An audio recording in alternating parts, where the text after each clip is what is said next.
Hello, I'm here with Clara Williams. I am Margot Shaw, editor-in-chief of Flower.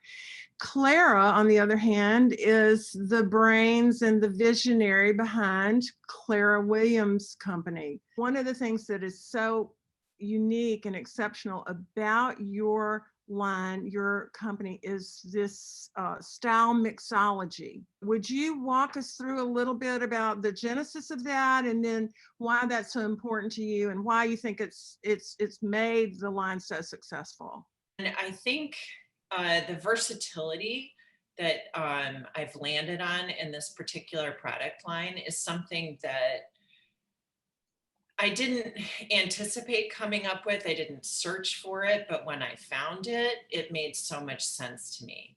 So the idea of changing things in and out and dressing the part and having it be really easy and working with my some would call it a fickle sense of fashion. I love to be, sort of timely, but also classic at the same time. It really just works. I just want to comment that I am wearing one of Clara's beautiful necklaces with one of her interesting centerpieces, and this is how they attach. And then my mother of pearl earrings that to me look like snowflakes. So I'm sort of Christmassy, wintry right now in my color scheme. And then I have this great gunmetal gray chain link bracelet, which you can, for me, it's great because I can just take it off and put it back on. Can you see this?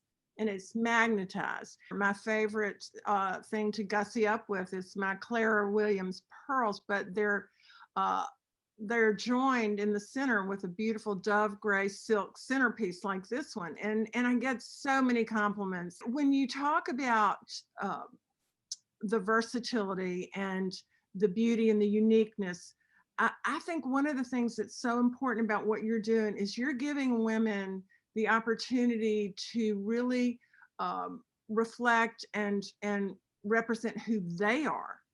Right. They get to take part in the design process, which I think is really important. And you never see yourself coming and going. The pieces are identifiable, but they're really special to you or to the woman that's wearing them. I think that's so important and so special because now, we can get anything from anywhere. And so you do see yourself coming and going, except for with Clara Williams pieces that you've made your own. I've made my own, and I can't wait to take this necklace and use make it long, and use the gold tassel that I have. So it's even with just within my own repertoire, I can mix it up. Can you talk about a little bit about just the technology and how that weaves into your business? The technology is simply the use of the magnet. The magnet affords, independence and this great ability to change out the product. You can see I've got on a couple pieces here. Oh, I love that. This and that's is from your travels, right? I'm guessing. Yeah, so this particular piece is a Kundan work of art from India that we have set with 18 karat gold and hand carved mother of pearl. And it is married with a very high tech piece of jewelry, which is this beautifully braided 18 karat gold necklace called the Aspen necklace. And that is a mix of incredibly fine 18 karat wires and the 18 karat yellow gold accent pieces. So you could take this and then just quickly change it out for something like this, which is one of our Tibetan treasures. And it's a totally different look. Yeah. Which is really fun. But that's technology, working to our benefit to give us different looks at different moments. And I like the Aspen necklace by itself. I think it's just a cool, informal, almost industrial look. Does that make sense? Yeah. With all that wire. Yeah, and it's very today. as we're living in this COVID environment of the Mhm. casualization of America and the world. Um, and I think it, I think it marries very well with dressing up and dressing down. Yes, I have on my pajama bottoms, but you can't tell. Oh, Um, but no, I think it's so important to be practical right now. And that leads me to ask you a little bit about how things have shifted, if at all, any pivots in the business practices since COVID. I think in a way it has forced all of us to evolve. I also believe that it has given me an opportunity to be very creative, to have the luxury of time to slow down and to find other needs. We were laughing that, I mean, who knew that the next piece of jewelry would be masks? Well, we had the talent, we had the time, we thought everybody would want a reversible mask. So we've got our own Clara Williams reversible masks. We've just come out with a line of reversible paper placemats. And this was born out of having lots of family time. My daughter came home from college, my husband was home from the office.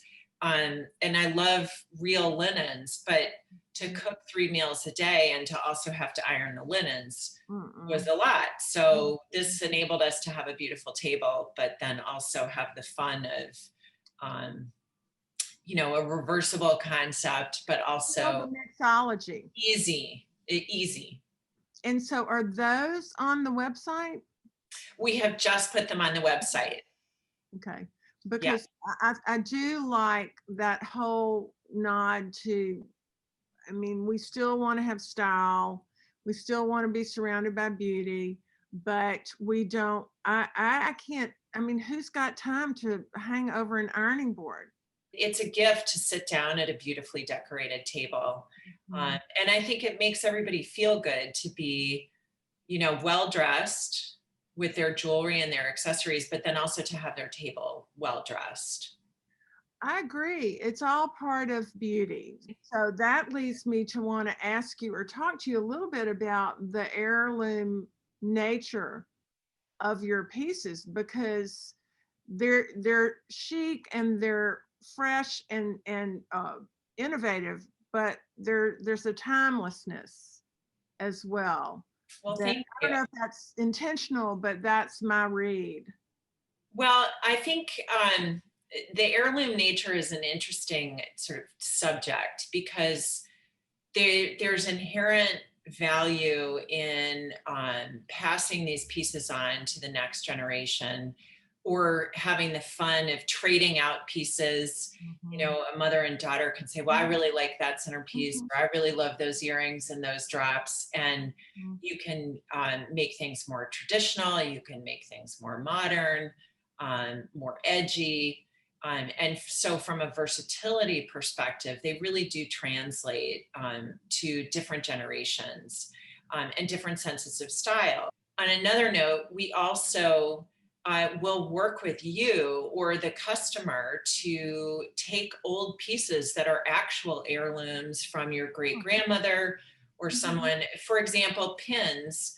They are not very current, but they Mhm. could be beautiful centerpieces. So we can modify the pins to, say, for example, take an Art Deco pin and put it with a black leather necklace. It looks very stylish. Mhm. It's a nice way to get something out of the jewelry box, to have it be worn, and then to carry your loved one with you. Of Yeah, and it's a conversation piece. I want to pick your brain just a little bit more. Is that okay? course. Do you have a favorite piece for you that Mm. your go-to, that you don't even think about it, you're going out, you want to put on something special that you love, that you feel like what do you grab? I have two pieces. One is This is actually brand new to the collection, but I designed this with the idea of really just being able to grab it and go. And this is a carved rock crystal. It's a teardrop cabochon. So it's flat on the back, and it has the hand cut mother of pearl on the back side. But it is, because it's neutral, it is timeless. And, you know, whether you wear it with an 18 karat gold necklace or you put it with something that has a lot of pizzazz, like this turquoise piece, the mother of pearl behind the rock crystal catches the light, and it's beguiling. So I think of this as a really great neutral, and just an easy go-to. My other piece, I have to dig out of my bag. This is a piece that I wear a lot. There's a little part of me that is superstitious, and I like to ward off evil spirits. This is a 22 karat Ganesh. And this is, it's just a beautiful work of art, old repoussé style technique from southern India. So these are my go-to. Did you bring that design back from India? I know you travel a lot. Yes. Do you take your little high-tech iPhone and take pictures of all these things and bring them back? Do you buy one and bring it back and have it copied? How does that work? We actually have them produced in India. Oh. So they're authentic. Oh. So what I'll do in the design process is to produce things in-house. And we also source from, you know, native artisans for the particular area or the style.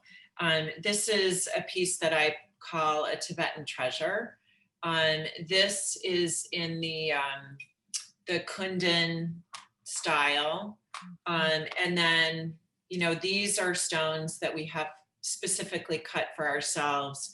And then they're set in the bezels here in Chicago in our studio. And so it's a mix, but everything is touched here in Chicago.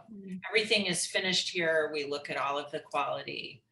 I think the mother of pearl back is, I haven't seen that. I mean, that may be somewhere in the world of jewelry, but I haven't seen it, and it just seems luminescent. It adds a dimension to the stones that you said are beguiling. That's a great word for that. And it also, you know, is important because the pieces need to be finished beautifully, front or back. Yeah. You know, and what are those little baubles at the bottom? The fringe, what are those made of? These are emeralds and pearls and diamond slices. I love that. They're works of art. Your pieces are and they're also very practical. You know, if I put this on, it's reversible. So you can wear it on the other side, which makes it a really wonderful piece to travel in. Like I said, I do love to travel. So to have that versatility, and you can bring one centerpiece, but you really got two, makes a big difference. I agree. And then you just have your basic, whether it's turquoise or the aspen or whatever, that's your canvas sort of. And then you just add color and shape and weight and scale with an interest. That's what keeps it good for you. Good for us who get to have some. We laughed, you know, we were trying to come up with the concept and the name. So the necklace is usually what we call or consider the foundation. And then this is the centerpiece. It's just like the centerpiece you would put on your table. It's where you want your eye to look. And it's really the focal point. And, you know, I will say this, Clara, it is so much richer to hear from you, to hear your heart about this design and your desires for women, and it just gives it so much more depth and so much richness. Thank you for opening up to us and giving us your time and sharing your vision and your it's such a pleasure. You're so nice to have this conversation. We'll see you another time, I hope. I hope so too. Okay. Thanks, Clara.